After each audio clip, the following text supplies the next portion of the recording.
یقیناً دجال کے بارے میں ہم سب کے ذہنوں میں بہت سے سوالات گردش کرتے رہتے ہیں کہ دجال کیسے پیدا ہوا اور اس کے ماں باپ کون تھے اور اس کی بیوی کون تھی۔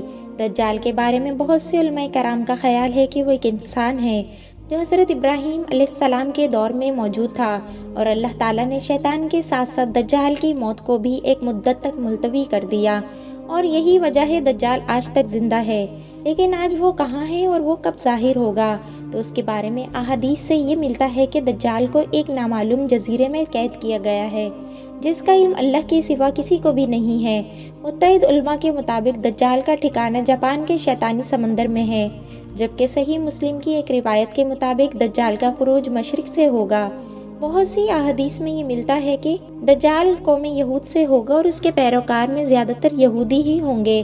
اگر عیسائیت کے لوگوں کی داستان کو سنیں تو اس میں دجال کا ذکر کچھ اس طرح سے ملتا ہے کہ دجال ایک ایسے گھر میں پیدا ہوگا جس گھر کے رہنے والے انتہائی نیک اور ایماندار ہوں گے۔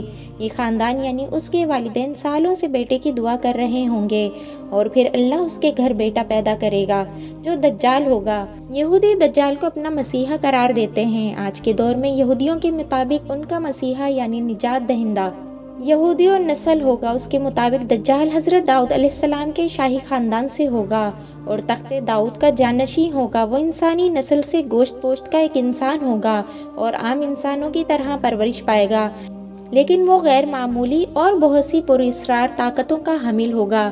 یہودی علماء کے مطابق وقت مقررہ سے پہلے خود دجال کو بھی علم نہیں ہوگا کہ وہ یہودی قوم کا نجات دہندہ اور خدا کا منتخب کردہ ہے۔ خدا اس کی آمد کے وقت اس کو اس کا مقام بتا دے گا، تب وہ یہودیوں کا نجات دہندہ بن کر انتہائی حیرت انگیز قوتوں کے ساتھ سامنے آئے گا اور دنیا بھر میں موجود دھکے کھاتے اور ذلیل و رسوا یہودیوں کو جمع کر کے اسرائیل میں بسائے گا۔ ان کے عقیدے کے مطابق وہ مسجد اقصی کو شہید کر کے اس کی جگہ یہودیوں کا قبلہ یعنی ہیکل سلیمانی تعمیر کرے گا۔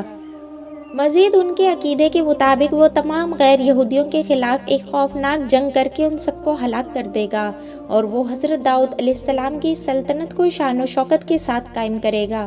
یہ سلطنت اسرائیل کی سرحد سے عراق کے دریائے فرات سے ہوتی ہوئی مصر کے دریائے نیل تک پھیلی ہوگی۔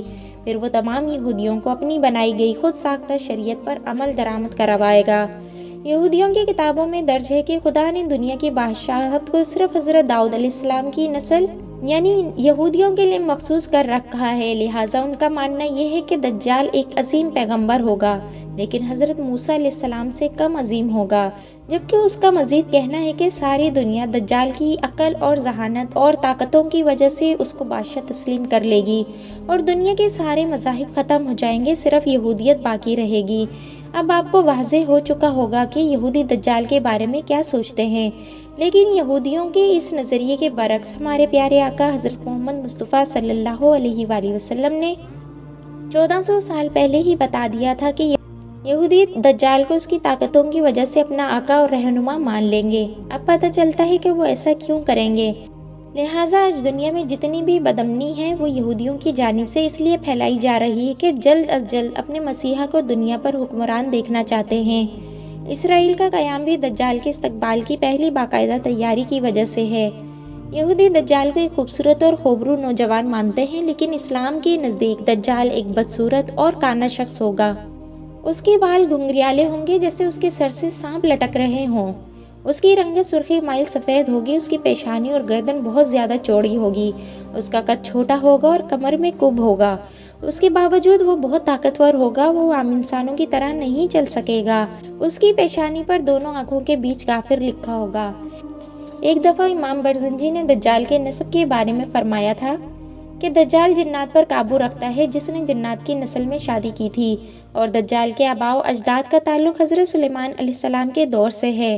وہ مزید فرماتے ہیں کہ حضرت سلیمان علیہ السلام نے جنات کو قید کیا تھا تو ان جنات میں دجال کی بیوی اور اس کے آباء و اجداد بھی شامل تھے، لیکن اس فرمان کے باوجود دجال کی پیدائش اور اس کے والدین کا ہونا یا نہ ہونا ایک ایسا معمہ ہے جس کے بارے میں کوئی بھی وثوق سے کچھ نہیں کہہ سکتا۔ ناظرین گرامی، پاکستان کے ایک معروف اسلامی اسکالر کے ایک آرٹیکل کے مطابق دجال کی پیدائش اس وقت ہو گئی تھی جب زمین پر جنات کی حکومت تھی۔ ان کا کہنا ہے کہ دجال انسان، جانور اور جن کے ملاپ سے وجود میں آیا تھا، اور پھر جب اللہ نے انسانوں کو زمین پر بھیجا تو فرشتوں نے اللہ کے حکم کے مطابق جنات اور انسانوں کے درمیان ایک پردہ قائم کر دیا، جس سے انسان اور جنات کی دنیا الگ الگ ہو گئی۔ فرشتوں سے جنگ کے بعد جنات کو مختلف جزیروں میں قیدی بنا لیا گیا تھا، لیکن اس میں سے کچھ جنات ایسے بھی تھے جنہوں نے فرشتوں سے بدلہ لینے کا سوچا۔ یہ وہ وقت تھا جب ایک جن نے ایک انسان سے جنسی ملاپ کرنا چاہا، لیکن وہ ان دونوں مخلوقات کے درمیان حائل رکاوٹ کی وجہ سے ایسا نہ کر پایا۔ اسی دوران جساسہ نامی ایک اور مخلوق جو کسی جانور کی نسل سے تھی، اس نے ان دونوں کے درمیان اولاد کے حصول کے لیے خود کو پیش کیا، اور اس طرح انسان اور جن کا تخم جساسہ کے پیٹ میں پلنے لگا، اور اس طرح ایک تیسری مخلوق پیدا ہوئی جسے دجال کہا جاتا ہے۔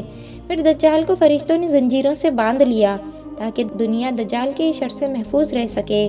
ناظرین گرامی، دجال ایک قسم کی انوکھی مخلوق ہے جس کو جساسہ کے ذریعے تمام خبریں ملتی رہتی ہیں، کیونکہ جساسہ ایک ایسی مخلوق ہے جو زمین اور سمندر سمیت ہر جگہ پر رہ سکتی ہے۔ بہرحال اس آرٹیکل میں جتنا سچ ہے یہ تو صرف اللہ ہی بہتر جانتا ہے، مگر جساسہ کے متعلق ہمیں صحیح معلومات اس واقعے سے ملتی ہے جس میں حضرت تمیم داری رضی اللہ تعالیٰ عنہ نے دجال سے ملاقات کا پورا واقعہ آپ صلی اللہ علیہ وآلہ وسلم کو بتایا تھا۔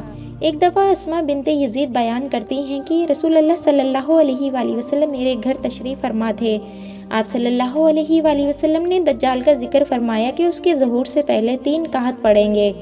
1 سال آسمان کی 1/3 بارش رک جائے گی اور زمین کی پیداوار بھی 1/3 کم ہو جائے گی۔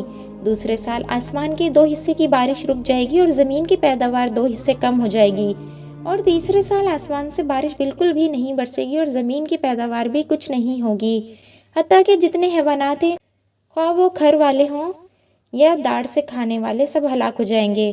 بہرحال اس وقت دجال کہاں ہے اور کس حالت میں ہے، بے شک یہ اللہ تعالیٰ کے سوا کوئی بھی بہتر نہیں جانتا۔ آخر میں اللہ سے یہ دعا کر کے اجازت چاہیں گے کہ اللہ ہمیں اور ہماری آنے والی نسلوں اور تمام امت مسلمہ کو دجال کے فتنے سے محفوظ رکھے۔